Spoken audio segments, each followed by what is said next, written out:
Hello दोस्तों, आज हमने 10th क्लास के मैथ थेस पर मैसेज करने वाले हैं। इम्पोर्टेंट क्वेश्चन है, अगर इसको करके अगर एग्जाम में जाता है तो 5 नंबर क्लियर है।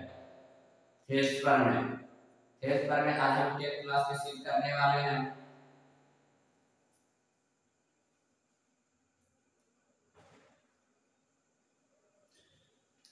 लिखा हुआ है, यदि किसी त्रिभुज की एक भुजा के समानांतर अन्य दो भुजाओं को भिन्न बिंदुओं पर प्रतिच्छेद करने के लिए एक रेखा खींची जाती है। सबसे पहले यहाँ पर कुछ बनाना होगा, एक त्रिभुज बनाना होगा।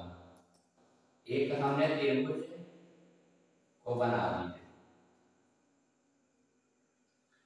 कह रहा है एक मान लेते हैं ए बी सी। कह रहा है एक किसी त्रिभुज की एक भुजा के समानांतर अन्य दो भुजाओं को भिन्न बिंदुओं पर प्रतिच्छेदित करता है। हमने कहने का मतलब है कि एगो एकरा में खींचना पड़ेगा। समानांतर अन्य दो भुजाओं को कुछ होना चाहिए, समानांतर हो जाना चाहिए। कहने का मतलब कि हमने लिख दिए थे कुछ हो गया, समानांतर हो गया। एकरा ए बी सी एकरा मान लेते हैं कुछ डी ई। ये हमने मान लिए। कह रहा है अन्य दो भुजाओं एक ही अनुपात में विभाजित है। A B C D E मान लेते, कुछ हो गया डी ई समानांतर कुछ हो गया बी सी का हो गया। यहाँ पे थोड़ा सा मानना पड़ेगा, माना कि त्रिभुज ए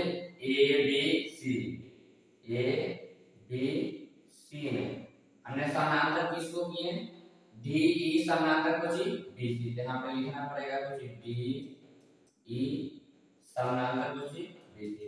ये कहने का मतलब दो पाई पड़ता है, क्या बोलते हैं समानांतर, डी ई समानांतर बी सी। अब खुद रचना करना पड़ेगा। रचना का मतलब होता है कि खुद से मानना पड़ेगा। कहने का मतलब तो बी को हमने ई से मिला देते हैं, बी को हमने किरा से मिला दिया, ई से मिला दिया। बी को किरा से मिला देते हैं, ई से।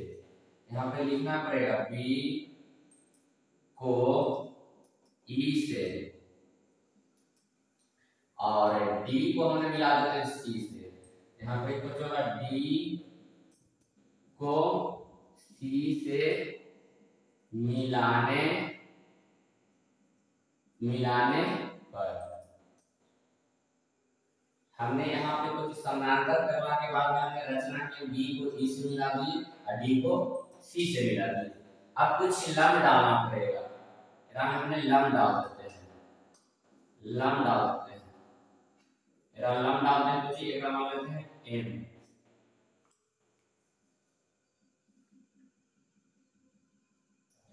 इसको कर लेते हैं एम।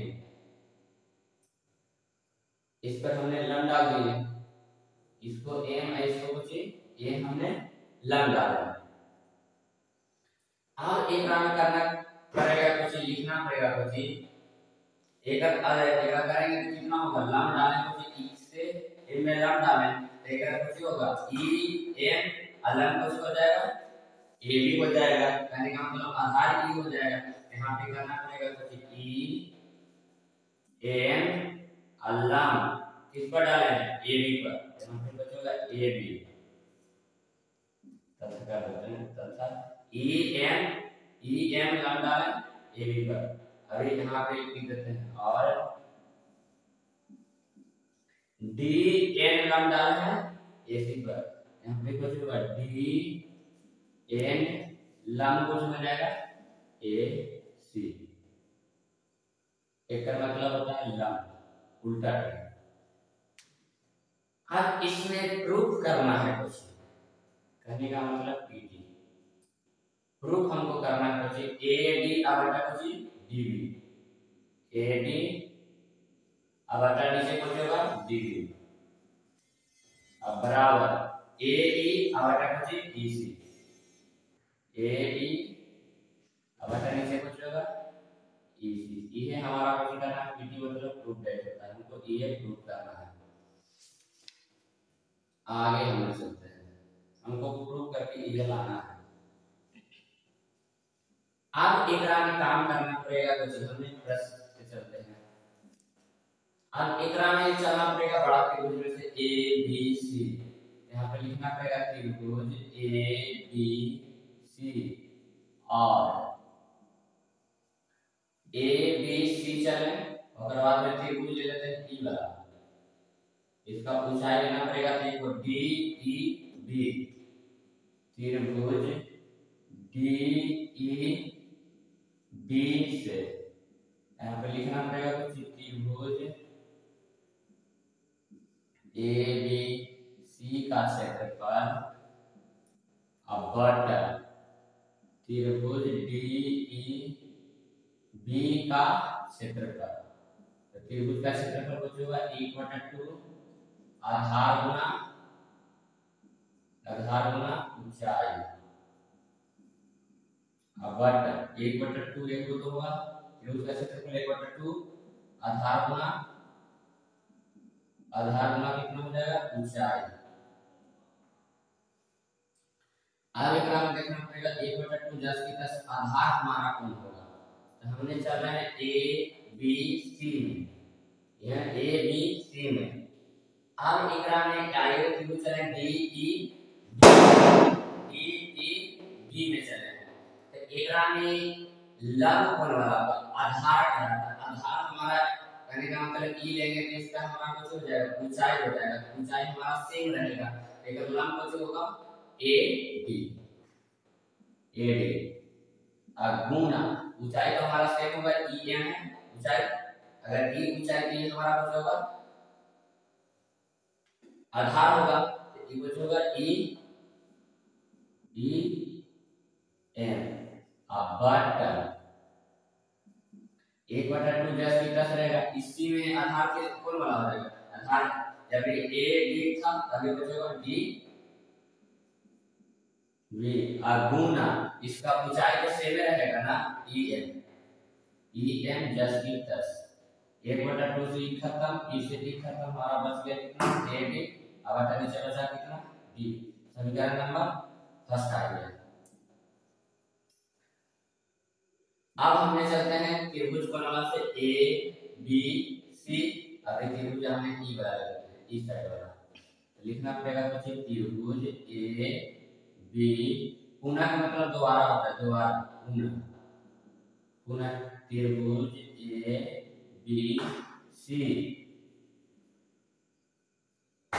और त्रिभुज चलते हैं कुछ अभी डी ई सी में चलते हैं, त्रिभुज डी ई सी से यहाँ पे लिखना पड़ेगा कुछ त्रिभुज ए बी सी का क्षेत्रफल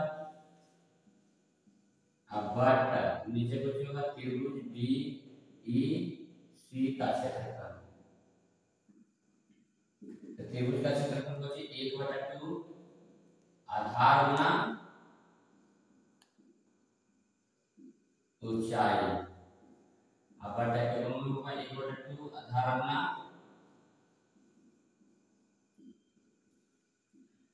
ऊंचाई। आगे चलते हैं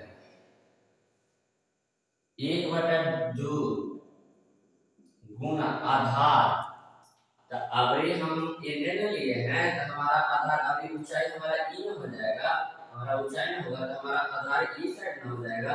देखो जो होगा ए ई हो जाएगा हमारा आधार ए ई अब गुना ऊंचाई कौन वाला अभी हमारा हो जाएगा डी एन ऊंचाई हो जाएगा डी एन बट 1/2 आधार तो सेम आधार अभी ये साइड में होगा तो ए ई ले लिए हैं तभी कुछ होगा ई सी हो जाएगा हमारा आधार ई सी और गुना ऊंचाई तो हमारा सेम होगा डी एन ई से ई कैंसिल तो हमारा पास बच गया ए ई अब बटा नीचे बच गया ई सी। समीकरण नंबर हमारा कौन आ गया सेकंड आ गया, बराबर हो जाएगा बराबर होगा। अब यहाँ पे काम करना पड़ेगा समीकरण फर्स्ट बराबर समीकरण सेकंड। तो फर्स्ट में हमारा कितना आया है ए बी बटा नीचे डी बी बराबर सेकंड में आया कुछ ए ई बटा नीचे कुछ ई सी। यह लाना था प्रूव करना था। अगर अच्छा लगा होगा वीडियो अगर अच्छा लगा होगा तो लाइक और सब्सक्राइब जरूर करें। और एक बात है कि समझ में तो आ ही गया होगा, ऐसा बात तो नहीं है। अगर ना समझ में आया तो कमेंट में कुछ लिख देना, प्रयास करेंगे कि और बेहतर से बेहतर समझाने के लिए। ऐसे तो समझ में आ ही गया होगा, ज्यादा लॉन्ग तो नहीं किए हैं। और एक में खासियत और कुछ है ना, अगर पीछे वीडियो कर करके देखी तरह ना, कहने का मतलब कि एक बार ना समझ में आया तो फिर पीछे किए फिर देखना। ठीक है, आज के एंड